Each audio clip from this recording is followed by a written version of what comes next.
നമസ്കാരം, news prime മലയാളത്തിലേക്ക് സ്വാഗതം. ആം ആദ്മിയുടെ കുത്തകയായിരുന്ന ഡൽഹിയിൽ 8 നില പൊട്ടിയതിനു ശേഷം ഇപ്പോൾ നേതാക്കൾക്ക് കുറച്ച് കാര്യങ്ങൾ മനസ്സിലായി തുടങ്ങി. കോൺഗ്രസിനെ അള്ളുവെക്കുന്നത് കൊണ്ടുള്ള ദോഷവും പെട്ടെന്ന് കയറി വളർന്നപ്പോൾ കാട്ടിക്കൂട്ടിയ അഹങ്കാരവുമില്ല. കെജ്രിവാൾ എപ്പോൾ വേണമെങ്കിലും ജയിലിലേക്ക് പോകാം, BJPയുടെ കനിവ് കൊണ്ട് മാത്രമാണ് ഇപ്പോൾ പുറത്ത് നിൽക്കുന്നത് എന്ന് നേതൃത്വം പറയുന്നത് വെറുതെയല്ല. മദ്യനയ കേസുമായി ബന്ധപ്പെട്ട് കെജ്രിവാൾ ഇനിയും നിരവധി തവണ വിചാരണകൾ നേരിടേണ്ടി വരും. ജാമ്യത്തിൽ ആണ് എന്ന് കരുതി കെജ്രിവാൾ മുക്തനല്ല, എപ്പോൾ വേണമെങ്കിലും ജയിലിലേക്ക് പോകാം.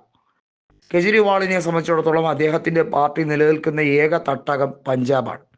ഗുജറാത്തിലും കോൺഗ്രസിനെ പരമാവധി ഉപദ്രവിച്ച് അവിടെ സീറ്റുകൾ ഗണ്യമായി കുറച്ചു. അതുകൊണ്ട് ആം ആദ്മിക്ക് കിട്ടിയ നേട്ടം എന്നത് ദേശീയ പാർട്ടിയായി എന്നുള്ളതാണ്. എന്നാൽ വളരെ വൈകാതെ തന്നെ പഞ്ചാബിലെ ഭരണം നഷ്ടമാകും. നിലവിലെ ലോക്സഭാ തെരഞ്ഞെടുപ്പിൻ്റെ വോട്ടിംഗ് പാറ്റേൺ അതേപടി തന്നെ ആവർത്തിച്ചാൽ കോൺഗ്രസ് 2027 അധികാരം പിടിക്കുകയും ചെയ്യും. ആം ആദ്മി ഭരണത്തിൽ ഒരു സംസ്ഥാനത്ത് പോലും ഇല്ലാത്ത ഗതിയാവും. എന്നാൽ ഇനി ഗുജറാത്തിൽ ആം ആദ്മിയുടെ ഒരു കളിയും നടക്കുകയുമില്ല. ആം ആദ്മിയെ ഒപ്പം കൂട്ടരുത് എന്ന് കോൺഗ്രസ് നേതൃത്വം തന്നെ ഗുജറാത്തിൽ ജിഗ്നേഷ് മെവാനി അടക്കമുള്ള നേതൃത്വം വളരെ വ്യക്തമായി പറഞ്ഞിരിക്കുകയാണ്. അതിന് കാരണം നിരവധിയാണ്.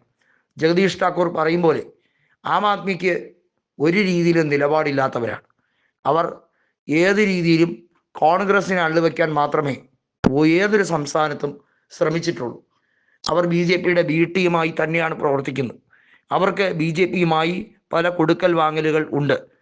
കെജ്രിവാളിൻ്റെ അറസ്റ്റ് ഉൾപ്പെടെയുള്ള കാര്യങ്ങൾ നീട്ടിവെക്കുന്നതും കെജ്രിവാളിനെ ഇപ്പോൾ BJP നേതൃത്വം തൊടാതിരിക്കുന്നതും ഈ BJPയുടെ B ടീമായി നിന്നുകൊണ്ട് കോൺഗ്രസിനെ ഉപദ്രവിക്കുക എന്നത് ഭംഗിയായി നിറവേറ്റാൻ ശ്രമിക്കുന്നത് കൊണ്ട് മാത്രമാണ്. ഡൽഹിയിൽ ഭരണത്തിൽ വരില്ല എന്നവർക്ക് ഏറെക്കുറെ ഉറപ്പുണ്ടായിരുന്നു.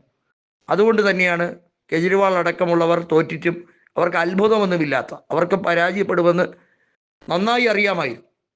അതിൽ അതിശയമറിയില്ല, കൽക്കാജി മണ്ഡലത്തിൽ തോക്കും എന്നത് മാത്രമാണ് വ്യത്യസ്തമായത്. ന്യൂഡൽഹി മണ്ഡലത്തിൽ പോലും കെജ്രിവാൾ പരാജയപ്പെടുന്ന സാഹചര്യമുണ്ടായി. അത് വലിയ തിരിച്ചടിയായി മാറുകയായിരുന്നു. ഇപ്പോഴത്തെ ടോക്ക് എന്ന് പറയുന്നത് പ്രധാനമായും കെജ്രിവാൾ ദേശീയ രാഷ്ട്രീയത്തിൽ പഞ്ചാബ് വഴി രാജ്യസഭയിലേക്ക് കടക്കുമോ എന്ന ചോദ്യമായിരുന്നു. എന്നാൽ ഇതുവരെയും ഉണ്ടായിട്ടില്ല എന്നുള്ളതാണ് എടുത്തു പറയേണ്ടത്. കെജ്രിവാളിന് മറ്റെന്തോ ലക്ഷ്യങ്ങളുണ്ടോ?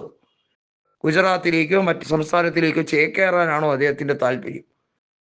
പഞ്ചാബിൽ ശിരോമണി അകാലിദൾ കോൺഗ്രസുമായി ടൈപ്പ് ഉണ്ടാക്കാൻ സാധ്യതകൾ ഏറെയുണ്ട് എന്ന് സുഖ്ബീർ സിംഗ് ബാദലും ഹർസിമ്രത് കൗർ ബാദലും വളരെ വ്യക്തമായി പറഞ്ഞിരിക്കുന്ന ഒരു കാര്യമാണ്.